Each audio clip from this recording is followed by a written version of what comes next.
je suis célibataire. J'aime trop être célibataire. Ouais, Mais c'est pas ça, d'homme ouais. dans votre vie, là, en ce moment. Je suis en coloc avec ma meilleure pote, elle m'a offert un bouquet de fleurs et elle m'a laissé un petit mot d'amour. Et pourquoi j'aurais besoin d'un homme dans ma vie alors Oui. que ma coloc, elle fait tout ça? Ouais, c'est J'ai- vrai. Non, C'est vrai. non, merci. Ah oui, mais attendez, vous pouvez rechercher autre chose que des bouquets de fleurs et un mot dans votre vie quand même. Et j'ai quand même. aussi un sextoy qui me permet de subvenir à tous mes besoins. Ah, bien. Ah, bah d'accord, Ouais. oui, dans ce cas-là. Mais attends, mais c'est vrai. Mais pourquoi on s'est pas posé la question plus tôt? Si dans sa vie on a des fleurs et on a un ex-toy, mais pourquoi vouloir un homme? À quoi ça sert? Ouais, dans ce cas-là. Est-ce que vous avez vu à quel point les gens sur le plateau étaient choqués? Regardez, j'ai pris un screen. Regardez le monsieur qui a dit, eh oui, dans ce cas-là, regardez comme elle était choquée. Et regardez la dame en haut.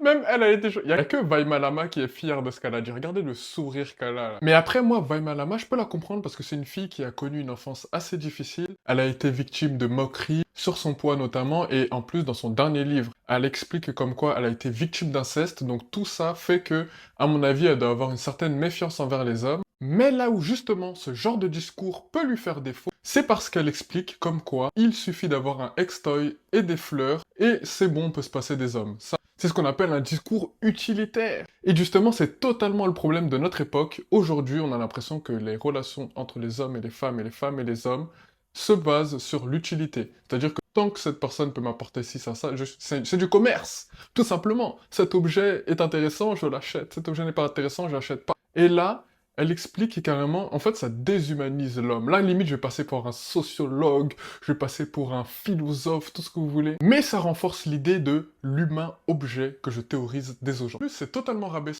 Cette vision est mauvaise, car elle utilitarise l'humain. L'humain est vu comme un objet pouvant procurer, justement, une valeur utilitaire, mais plus comme une valeur émotionnelle ou une valeur humaine, tout simplement. Nous sommes des humains. De plus, que ce soit du côté des hommes comme des femmes, ce genre de discours alimente ce côté où on dit « Ouais, les femmes sont toutes pareilles, les hommes sont tous pareils ». Et donc, ça crée une hystérisation des relations. Et aujourd'hui, on est à un blocage où les femmes et les hommes n'arrivent plus à se comprendre et n'arrivent même plus à dialoguer. Donc, comme en diplomatie et en géopolitique, il faut savoir trouver un point d'ancrage afin de renouer le dialogue et trouver un accord commun de sorte à pouvoir améliorer le futur de nos relations. Parce que si ça continue avec ce genre de discours, vous allez voir plus tard, il y aura des hommes d'un côté, des femmes de l'autre, ils ne vivront plus ensemble.